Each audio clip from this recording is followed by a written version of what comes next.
Last year, Tesla rocked the EV world by disclosing that almost half the battery it used in the first quarter of the year was actually lithium iron phosphate batteries, or LFP for short. This was a stark and abrupt change from the nickel and cobalt-based technology it used previously. But the fact is, LFP batteries have already been popular in China, and it's only relatively recently that it's finally making inroads into Western markets. Now, Rivian is following suit, and Ford and Volkswagen are actively testing LFP technology for their future EVs. Today, we're looking at the new iron-based EV battery, how it differs from other EV battery technologies, and what the rage is all about. We'll also delve into why Tesla made the switch and what it'll take for EV makers to invent the perfect EV battery.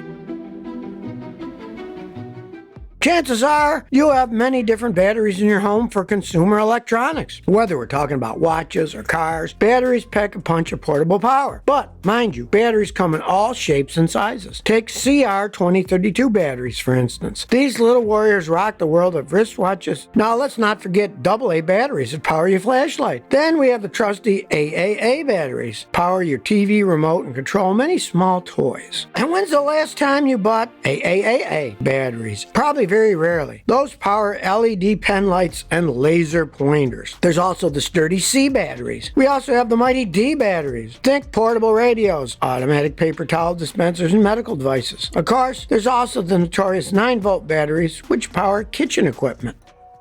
But now let's skip ahead to EV batteries. Last year in 2022, iron-based chemistry made up only 3% of the batteries here in the United States and in Canada combined, compared to 6% in the EU. The rest of the EV battery market was made up of nickel, cobalt, magnesium cells. Contrast that to the Chinese EV market. Iron-based batteries made up 44% of the EV market over there compared to NCM's 56%. So, how does iron-based battery technology, known as LFP technology, fit in the EV picture? Well, lithium iron phosphate batteries first came to light back in 1996, but it took another 10 years before they really started to kick off. Today, we can find LFP battery technology in everything from motorcycles to solar devices and electric cars. Usually, batteries are named after the chemicals used in the cathode. An LFP battery uses a cathode material made from an inorganic compound that's called lithium iron phosphate. The F in LFP comes from the chemical symbol for iron on the periodic table of elements. Believe it or not, LFP batteries are part of the lithium-ion battery family. But while all the LFPs are lithium-ion batteries, not all lithium-ion batteries are LFPs. For example, nickel manganese cobalt oxide batteries, or NMC, and lithium nickel cobalt aluminum oxide batteries, or NCA for short, are two other members of the lithium-ion battery family. Both these battery types are already heavily utilized in electric vehicles. So let's talk about how iron-based EV batteries differ. For example, consider the fact that batteries turn chemical energy into electricity. Because of that, the typical lithium-ion battery is unstable if it's fully charged. That's why the general recommendation is to keep your battery at an 80% charge if you want to prolong your EV battery life. Now, there's the iron-based, or LFP battery. The phosphorus-oxygen bond in the LFP cathode is stronger than the metal-oxygen bond in all other cathode materials. The bond makes the battery more stable for being stored at a full charge. That means they can be fully charged to 100%, and it won't cause accelerated battery degradation over time. LFPs are also cheaper compared to NMC and NCA batteries, which require nickel and cobalt. Reason is extracting these two materials isn't cheap, and buying them isn't cheap either. But LFP batteries don't need nickel or cobalt. Instead, it uses a crystalline compound that's a primary component in the Earth's upper mantle. LFPs are easier and cheaper to extract. In fact, it's because of all these reasons that Tesla announced its plan to expand the use of these batteries in its electric semi-trucks and EVs. But here's the thing, LFP cells contain more lithium than NMC. Industry experts are concerned that iron-based batteries' price advantage can erode if the price of lithium were to rise. At the moment, though, the price of lithium is down to more than 30% this year. In fact, we're seeing the end of a 2-year run that helped cause the value of EV batteries to bump up by a factor of 12. But now, with the recent drop in the price of lithium, experts expect the price of EV batteries to fall. And since the battery is a key ingredient of an EV, that means the price of EV should fall too. Though I'm not holding my breath on that one. Right now, iron-based battery technology is dominated by Chinese suppliers. Tesla, for example, currently sources LFP batteries from China's contemporary Amperex technology company, which doesn't have a factory in the U.S. But because of the current U.S.-China political tensions, getting Chinese suppliers to build iron-based battery factories here in the United States won't be easy. Also, iron-based batteries are bigger and heavier than nickel-based cells, and they generally hold less energy. That means they give you a shorter range in your electric vehicle. Yet, despite all this, Musk and the other LFP advocates have said that the abundance and cheaper prices of iron outweighs the drawbacks that have held back the adoption of LFP cells globally so far.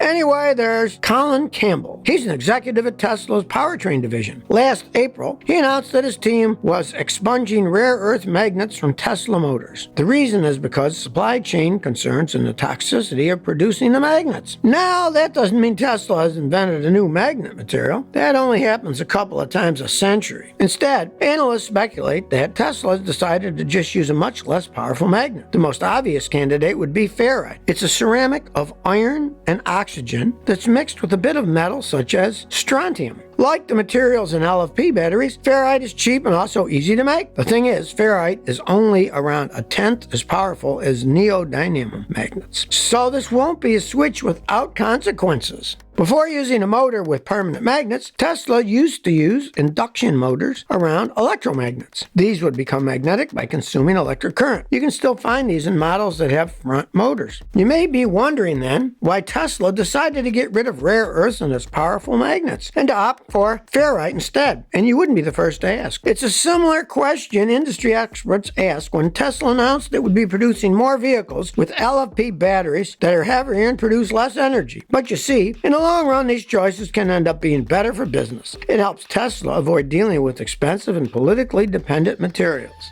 Right now, the U.S. and Europe are trying to diversify the rare earth supply chain. A California mine that closed in the early 2000s recently reopened. Now it supplies around 15% of the entire world's rare magnets. Although all that ore is shipped to China for processing, demand is rising globally across many different industries. Right now, only 12% of rare earths go into EVs, but that percentage is growing. For this reason, analysts predict other companies will eventually switch to alternative materials for their magnets and batteries.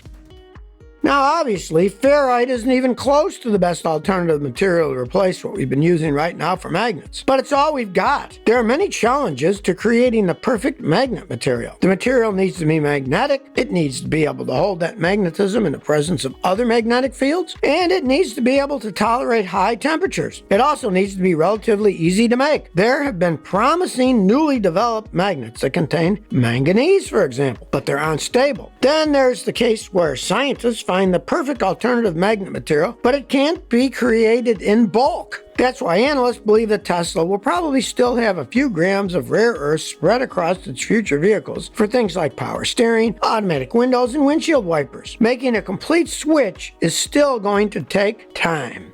If someone were to one day be able to create the perfect battery, they'll win the world. To create that perfect battery, first of all, it'd need to be able to charge fast. After all, slow EV charging is one of the main deterrents to keep consumers from buying electric vehicles. It would need to have a high capacity and yet still be safe. The perfect EV battery would also need to be light and small.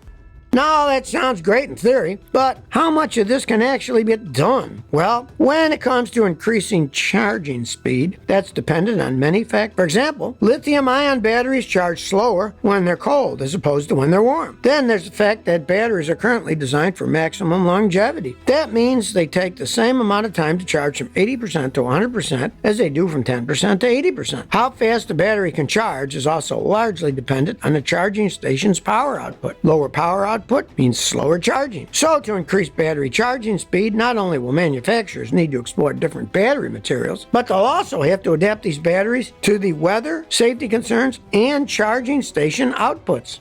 There's also the important factor of weight. For example, it's theoretically possible to power an airplane with a battery, but today's batteries just don't have the energy density needed to power anything but the lightest planes. And even if we could power heavy planes with batteries, they won't be able to fly very far. Using estimates for current battery densities and plane weight restrictions, aviation analysts have found that a 19-seater battery-powered aircraft would have a maximum cruise range of about 160 miles. But remember, too, that a plane needs additional energy to circle the airport for 30 minutes in case it can't land right away. It should also be able to reach an alternative airport 60 miles away in case of an emergency. So that estimated 160-mile range quickly falls to about 30 miles. The future of electric planes depends on the future of battery improvements.